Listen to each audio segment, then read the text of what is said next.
Even in the United States, many people are beginning to ask the obvious question: how successful is a policy that puts young men in jail for life and still fails to stop the growth of drug-related crime and drug abuse?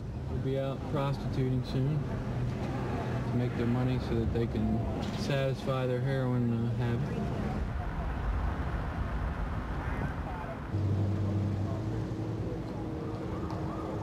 In Baltimore, the city fathers are looking for new solutions. This city, with a population of 700,000, has 50,000 addicts, so 1 out of 14 in this city is addicted. I think the key to the forward thinking in drug enforcement is the realization that what we have been doing hasn't worked. We've spent immense amounts of money to try to do more of what we've been doing for 50 years, and it's been an utter failure.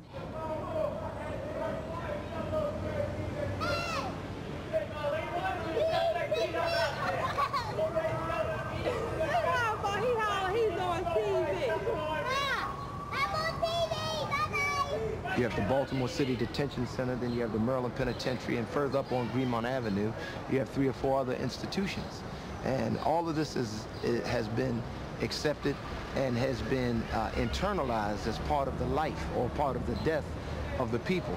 And as a matter of fact, it's considered a ritual. And you have a young male here, and as you know, the African American, the black males, in the city of Baltimore, between the ages of 18 and 35 years, the rate of incarceration is over 65%. So the chances of him going to prison heightened with the gravitational pull of that environment, with his father going there. If his father has 50 years, he will figure that it's best for him to get a life sentence. Why? Because he wants to outdo his father, even in that kind of negative counterculture. Now there's a war of words being waged against the war on drugs. The criminal justice war can't be one. I go to people all the time. I speak to groups about the war on drugs, and I say, let's look at the history of this war on drugs, and let me ask you 3 questions. 1, do you think that we have won the war on drugs? Secondly, do you think that we are currently winning the war? And third, do you think that doing more of the same for the next 10 years will win the war on drugs? And most people answer no to those questions, and I say, well then, let's open up your mind to consider alternatives.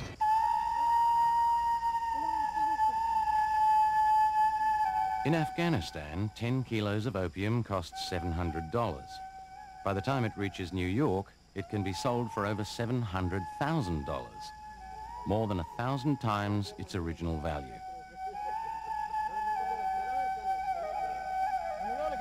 So have we become like China last century, where the forces of the market defeated the best intentions of the law?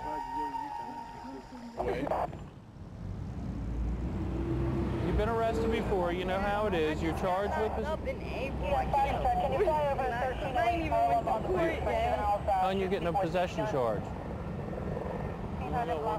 Trouble with the war on drugs, my background in police work leads me to have great sympathy with the police. They've been pushed into a war by politicians who use rhetoric to get reelected. The police can't win this war.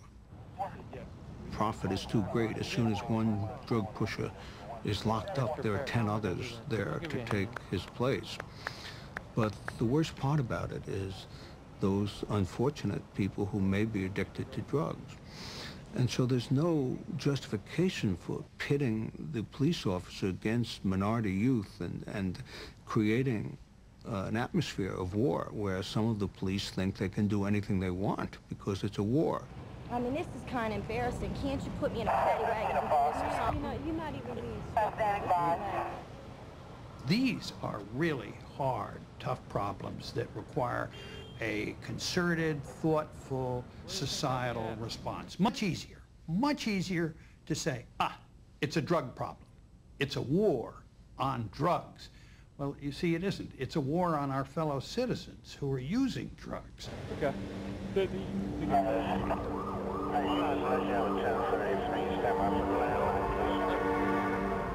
The terminology of a war on drugs just doesn't really make any sense, because it isn't a war. As Pogo says, we have met the enemy and they is us. And that's our problem.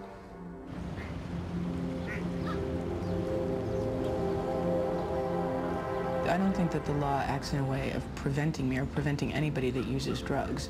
I wouldn't say it would be good to just abolish all these laws, but it doesn't prevent you from using it, just makes you very aware that you are outside of, against, and opposed to the people who are in the law. It makes you hate police, basically. You don't feel it until, like, the next morning when you're puking. 6 weeks after these scenes were filmed with Kate, her friend Jeremy died after smoking heroin. Jeremy was really the closest thing that I ever had to a brother. I feel like, I actually feel like I lost some of my youth in a way. And, like I lost somebody that really understood me. Crazy, brash, beautiful boy.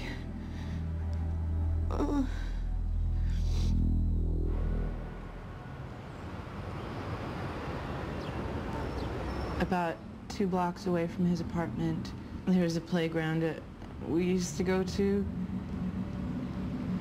We would sort of revert back into childhood together. I guess that's what we had the most.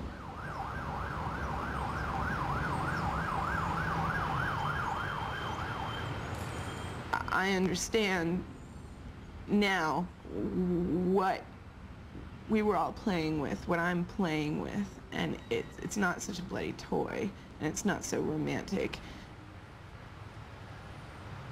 You can't just take a lot of dogma and preachiness and politics and translate it into the life of another human being. You're speaking to them in a language that has become false through the media and through the way that a politician will express a particular view.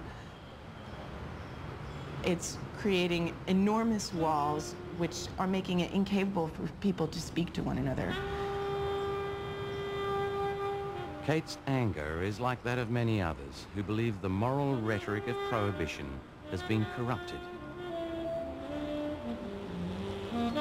Now there's a new global epidemic of addiction, and we need to remind ourselves that fear and punishment have never been effective answers in the past. If we fail to learn from the long history of the opiates, can we ever succeed in dealing with the demon?